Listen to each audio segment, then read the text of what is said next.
Assalamualaikum warahmatullahi wabarakatuh, teman-teman sekalian, apa kabar?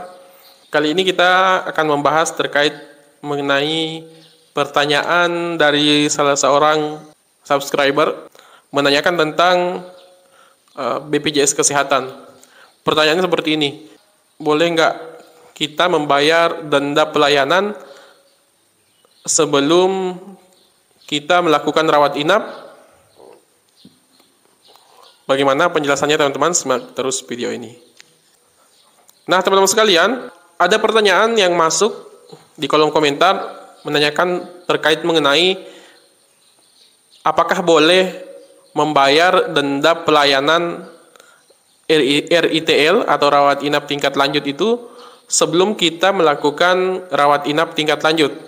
Nah, jawabannya teman-teman sekalian bahwa denda pelayanan rawat inap tingkat lanjut ini berlaku ketika BPJS kita itu digunakan untuk melakukan rawat inap.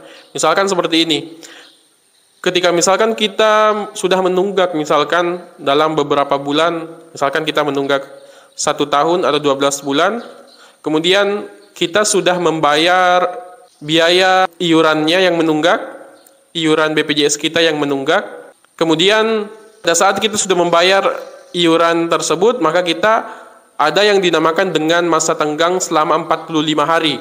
Masa tenggang 45 hari inilah ketika digunakan untuk BPJS kita digunakan untuk melakukan rawat inap, maka disitulah akan berlaku denda pelayanan RITL atau rawat inap tingkat lanjut. Jadi RITL ini muncul ketika dalam masa 45 hari ini kemudian kita menggunakan BPJS kita, disitulah akan muncul karena dasar denda RITL ini berdasarkan diagnosa biaya penyakit yang kemudian diambil sebanyak 5% dari diagnosa penyakit kita, teman-teman sekalian. Nah, jadi ketika misalkan ada yang bertanya bolehkah dibayar, apakah bisa dibayar sebelum kita melakukan rawat inap, ya tentu tidak bisa, teman-teman, karena nanti diketahui berapa denda yang kemudian harus kita bayarkan ketika kita dirawat inap. Sudah diberikan diagnosa oleh dokter bahwa penyakit kita biayanya itu sekian. Dari biaya diagnosa penyakit itulah biaya RITL ini diambil sebanyak 5%. Jadi seperti itu, teman-teman sekalian. Jadi itu yang harus teman-teman ketahui terlebih dahulu, bahwa biaya RITL ini tidak bisa dibayar sebelum kita melakukan rawat inap. Karena mengapa? Karena belum diketahui berapa dendanya sebelum kita melakukan rawat inap. Seperti itu, teman-teman sekalian. Jadi bagi yang pernah telat membayar misalkan ataupun pernah menunggak dan melakukan pembayaran tunggakan tersebut atau melunasi tunggakan BPJS kesehatannya tersebut, maka teman-teman ya harus menunggu sampai 45 hari ini.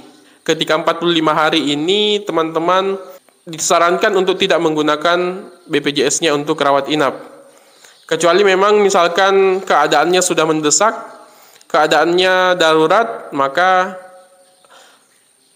teman-teman otomatis ya harus merelakan untuk membayar denda pelayanan rawat inap ini yang kemudian dikenakan oleh BPJS Kesehatan.